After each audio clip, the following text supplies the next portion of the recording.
everyone, welcome to my YouTube channel. කාලෙකට පස්සේ පවුලේ කට්ටියවත් ඔක්කොම එකතු කරගෙන අපි ට්‍රිප් එකක් යන්න තමයි හදන්නේ. අපි කොහෙද යන්නේ? කොච්චර දවසක් ඉන්නවද කියලා දැනගන්න දිගටම vlog එකත් එක්ක එකතු වෙන්න. අපි මුලින්ම යන්නේ ඇල්ලේ. ඉතින් අපි මුලින්ම නැවැත්තුවා හපුතලේ view point එකේ. මේකේ මීදුමත් එක්ක sunrise එකත් එක්ක උදේ 7-8 වගේ වෙද්දී මාරම ලස්සනයි. ඊට පස්සේ අපි ගියේ උදේ කෑම ගන්නත් එක්ක දෝව පන්සලට. මේ පන්සලේ විශේෂත්වය තමයි මීටර් 11ක් විතර උස ගලෙන් කරන ලද බුද්ධ ප්‍රතිමාවක් තියෙනවා. ඉතින් අපි ඒකත් බලලා ඊට පස්සේ ගියේ මහමෙවුනා භාවනා අසපුවට. මේකත් හරිම ලස්සන පන්සලක්.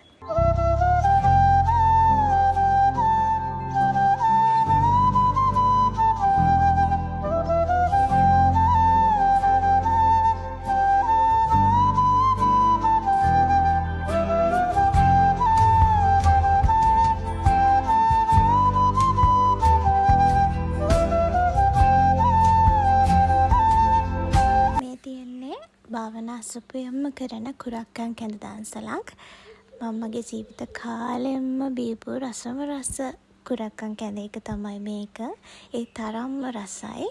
ඉතින් අපිටත් පුළුවන් මේ දන්සලට අපිට පුළුවන් විදිහට ඩොනේට් කරන්න. ඔන්න ඊට පස්සේ අපි ගියේ මුතියංගන රජමහා විහාරයට. මෙතනිනුත් මල් අරගෙන පූජා කරලා අපි වැන්දා.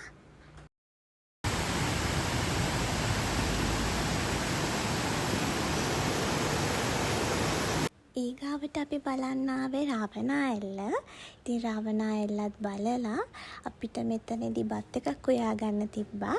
ඒකත් උයාගෙන අපි මෙතනදිම දවල්ට කෑවා. කාලේ ඉවර වෙලා අපි පිටත් උනේ කොහේ යන්නද කියලා බලන්නකෝ.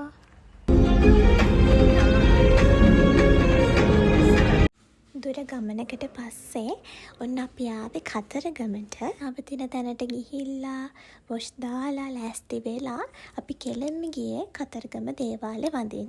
මං අන්තිමට කතරගම ආවේ මීට අවුරුදු 2කට විතර කලින්. ඊට වඩා ගොඩාක් වෙනස් වෙලා තිබ්බා කතරගම මේ පාර අපි යද්දී.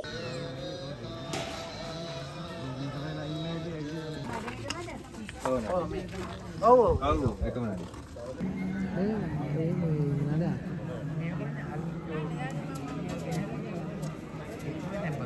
කතරගම දේවාලේ වැඳලා ඉවර වෙලා මලුත් අරගෙන අපි ගියේ කතරගම කිරිවෙහෙර වඳින්න.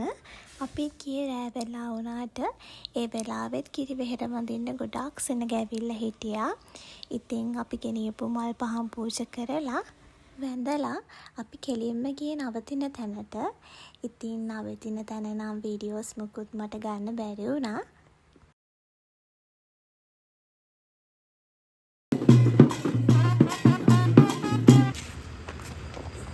The next day. අද තමයි අපේ ට්‍රිප් එකේ දෙවැනි දවස. ඉතින් අපි උදෙන්ම කරේ තේ එකක් බිව්වා. ඊට පස්සේ නවතින තැනට ඇවිල්ලා අපිට ලෑස්ති කරපු උදේ කෑම එකත් අරගෙන කෙලින්ම යන්න පිටත් උනේ සෙල්ල කතරගම වඳින්න. අපිට කලින් දවසේ වෙලාවක් තිබ්බේ නැහැ එහෙ යන්න. ඉතින් අපි උදෙන්ම කරේ මල් අරගෙන සෙල්ල කතරගම වඳින්න ගියා.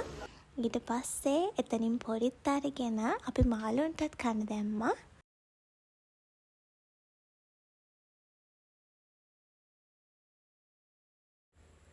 සෙල්ල කතරගම කඩවලට යන එක තමයි ඊට පස්සේ මං ආසම දෙයකට තියෙන්නේ. ඉතින් අපි ගිහිල්ලා කන බොන දේවල් ලස්සන දේවල් ගොඩාක් ගත්තා. දැන් අපි මේ යන්න පිටත් වෙන්නේ කිලෝමීටර් ගානක දුර ගමනක්. ඉතින් ඔයාලා කමෙන්ට් එකක් දාන්නකෝ ගෙස් කරලා අපි ඊළඟට කොහෙද යන්නේ කියලා.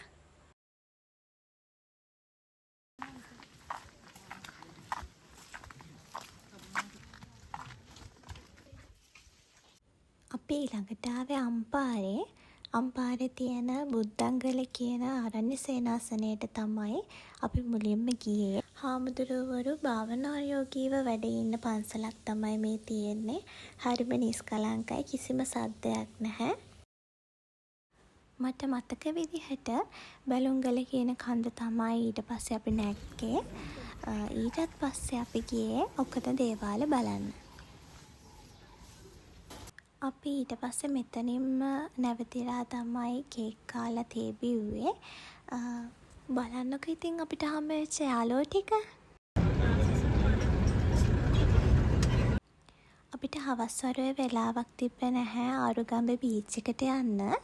ඒක නිසා අපි රෑ ගියා හෙත් රැල්ල පාගලා ඔක්කොම ඉවර වෙලා අපි ඊළඟට ගියේ මුහුදු මහා විහාරය බලන්න. ඊට පස්සේ අපි කෙලින්ම නවතින තැනට තමයි ගියේ. Day 3. Good morning. අද අපේ ට්‍රිප් එකේ 3 වෙනි දවස. ඉතින් මේ උදේම මල් අරන් අපි ගියේ දීඝවාපිය වඳින්න.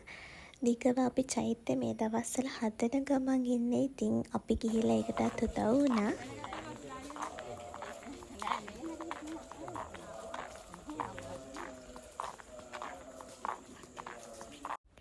රසම රස දොඩම්බියම එකකුත් බීලා අපි ඊළඟට ගියේ අරන්තලාවේ භික්ෂු ඝාතනය වුණ තැනට, ඒ පන්සලට. ඊට පස්සේ අපි ඒකත් බලලා උණු වතුරලින් බලන්න ගියා. දමාන ආදිවාසී ගම්මානේ බලන්න යනකොට ටිකක් හවස් වෙලා තිබ්බා. මම ඒක ඇතුළේ දේවල් නම් වීඩියෝ කරේ නැහැ. මොකද එතන වීඩියෝ කරන්න එපා කියලා නෝට් එකක් දාලා තිබ්බා. සොරබොර වැව ගාවත් ටිකක් වෙලා ඉඳලා ෆොටෝස් අරගෙන ඊට පස්සේ අපි ගියේ මහියංගන රජමහා විහාරය වඳින්න. අපි අපේ ට්‍රිප් එකේ අන්තිමටම ගියපු තැන තමයි මේ තියෙන්නේ. ඊට පස්සේ අපි කෙලින්ම පිටත් උනේ ගෙදර එන්න. එන මග අපි නතර කරේ රෑ කෑම ගන්න විතරයි. ඒ කිසිම දෙයක් ඉතින් මම වීඩියෝ කරගත්තේ නැහැ. මම ඉස්සරහට හිතන් ඉන්නවා ඔයගොල්ලන්ව මගේ vlog එක එකතු කරගන්න. ඉතින් ඊළඟ vlog එකෙන් හම්බ වෙමු. Thank you for watching. Bye bye.